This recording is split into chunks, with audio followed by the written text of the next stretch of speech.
take that. We talked about this. Yeah, go for it. Okay. All right. Continue. This is a very organic show. So, just listen as you walk away. I after we started talking about that, I'm now really interested to hear everyone's opinion on whether you can separate art from the artist. He just peed all over the floor. Sometimes that's really hard. The most immediate example for me. I mean, actually, let's just go with Kanye. You've already said that you don't like listening to his music because you just don't respect him as a person, and I totally understand that. I said that, or Eric said that? I said that. Yeah. I'm sorry, I put words in your mouth. That was me editorializing what you said. It's fine. But I've had a hard time. As much as I say that I think I can separate it, I have a hard time watching Woody Allen movies now. Like it's just really hard for me to go and watch those movies after. After his daughter came out and said that he molested her. That's horrifying to me, and it's hard for me to go back and watch those movies now without thinking about that. But from a logical standpoint, I think I have to give myself the thought that okay, well, he's created a lot of really great things that have really important views on the world. Even some of his less great movies, I don't know, Play It Again, Sam. All these movies are just really interesting and good movies. I have a hard time going back and watching them. So I don't know. What do you guys think? Can you separate the art from the artist? Well, I think you have to at some point. You could say the same thing about Polanski, but that guy almost intentionally still makes good movies. It's not called The Conversation. What's the movie that he shot with John C. Reilly? It's in it. It's great, and it's supposed to be taking place in an apartment in New York, but they had to shoot it in Europe because obviously he's never going to set foot in the U.S. again. Yeah. I don't know either. It's an A word. It's like anger or accusation or something, and it's anyway. A rapist. No. Yeah, I mean it is tough because part of like we just said, it's your voice, right? It's a part of you that you're pushing out. It's something you've got to say, right? And as far as the detriments of someone's personality, I mean, what makes a great artist could be another conversation piece of part of being an artist is the expression of the shit you've had to go through in life, the struggle, right? I mean, Bukowski was right. I was about to say Bukowski. Bukowski's a great example of someone I would never want to associate with. I mean, I love. We'll bring it up again. I love Jack Kerouac, but his later stuff is super depressing because he's super depressed. We wouldn't take a look at Vincent Van Gogh. If he hadn't lopped the ear off, it's. Did you even know? Yeah. The Unabomber had some cool ideas. Not the killing people part. But his manifesto is about finding self-actualization and power. Yeah. And he describes this thing called the power process, which is about... It's a thing that I'm now really interested in, but you can never actually attribute it to the Unabomber, so you're going to cut this whole segment. But he talks about, getting back in touch with the things you create, whether it's your food or your art, and bringing those to fruition. And that's why he hated organizational technology, which is why he attacked things like universities and airports and train systems. But, I mean, obviously the tipping point there is he went nuts and tried to kill people. Yeah. Mm-hmm. I think that I guess that's where I guess where you have to draw the line.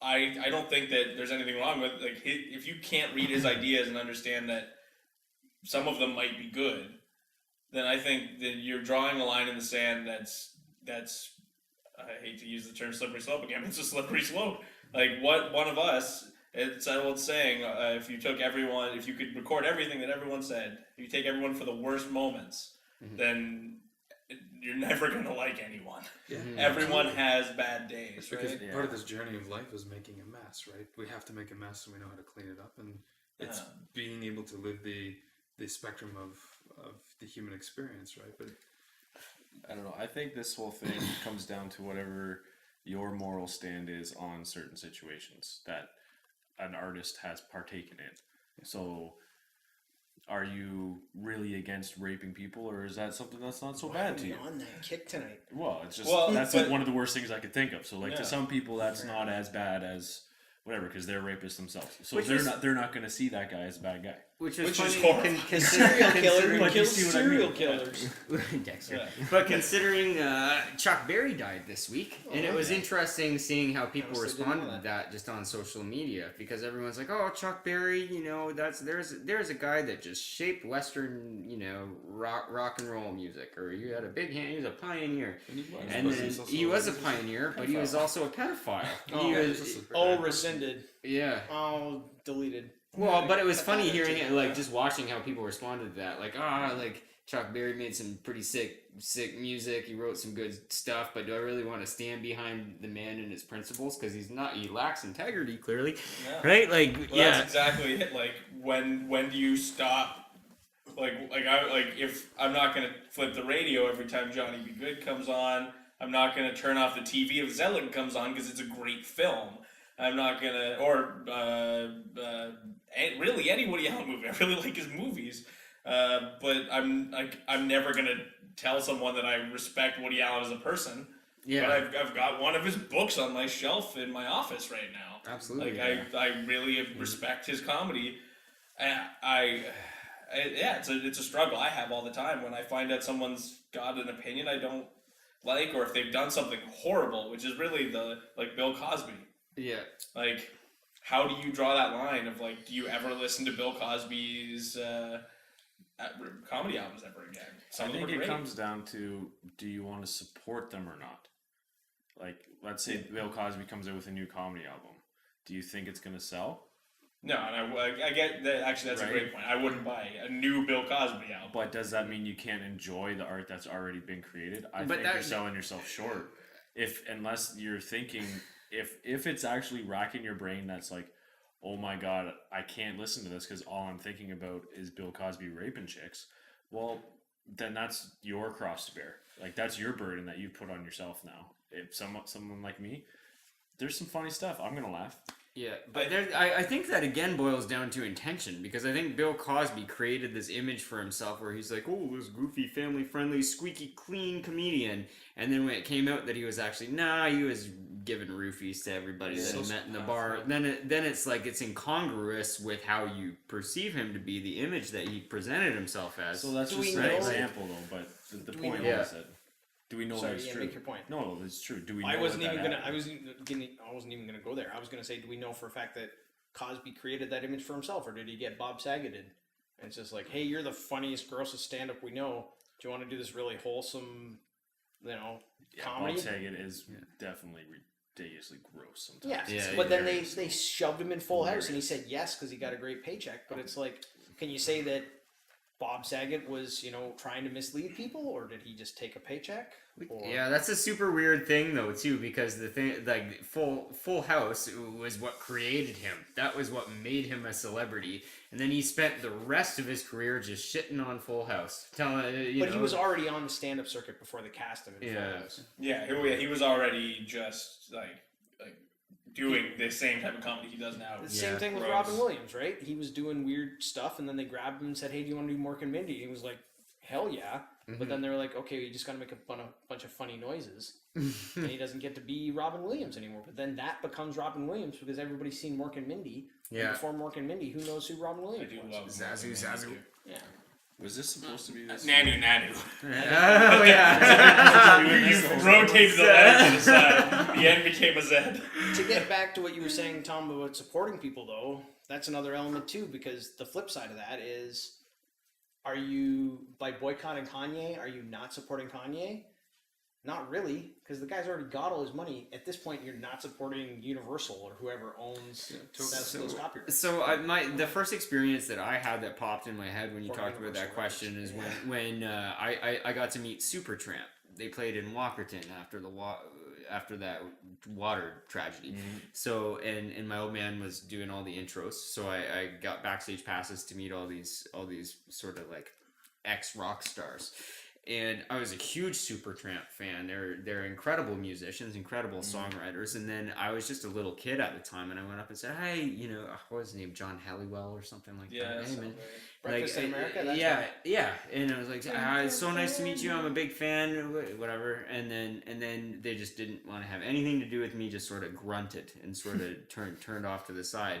And then I was like, do I really like Supertramp? I don't know if I like Supertramp anymore. I've heard that a lot But- actually from people. Yeah, but now after a certain amount of time has passed, and I can sort of wrap my head around that situation, it's like no, they wrote great music, and with the small, super tiny little level of success that I've had in the music industry. And I can almost relate to it a little bit because it's like something that is perceivably like, oh, you're a rock star to somebody, but to you, it's your job, and it does get kind of annoying to have person after person. And I'm not saying this like I'm a celebrity or anything, but I've experienced that where sometimes after a gig I've played for 5 hours, it's 1 o'clock in the morning, and I'm tired. Like, so when people come up and say, "Oh, why don't you just grab your guitar and play some whatever around our table for a bit?" You just don't want to, and you just kind of go, "No." You know, and to them, I might seem like the biggest dick ever, but the truth is, like, I'm just tired. You know, this is what I do every day. And that's, Well, that's you a don't whole know. other topic. Maybe you got Yeah. milkshaked by somebody, right? Like, Yeah. celebrities are afraid of getting called out in public. Some of them, because sometimes you turn and somebody's waving at you, and sometimes you turn and you get a Slurpee in the face. Yeah. Yeah. Yeah, I think that's It's a not whole an other easy- conversation that we could have, like when I just lost my train of thought. But I think like I personally try like it's funny that my instinct is not to separate the art from the artist though. Like my instinct is to like stop. Yeah, that's been killing me. It's right in my face. It's my instinct is definitely to just like I've stopped watching Woody Allen not because I've consciously made the decision not to, because I made the decision in my head when I heard about this, like, no, I still respect the movies, I don't respect the man. There's a lot of people that made those movies amazing. I don't think that Scarlett Johansson, when she was in Vicky Cristina Barcelona, was somehow, like, should somehow be, like, that movie should now be torn apart and dissected because of the association with a pedophile. Yeah. Go see Ghost in the Shell this Friday. Our alternate sponsor.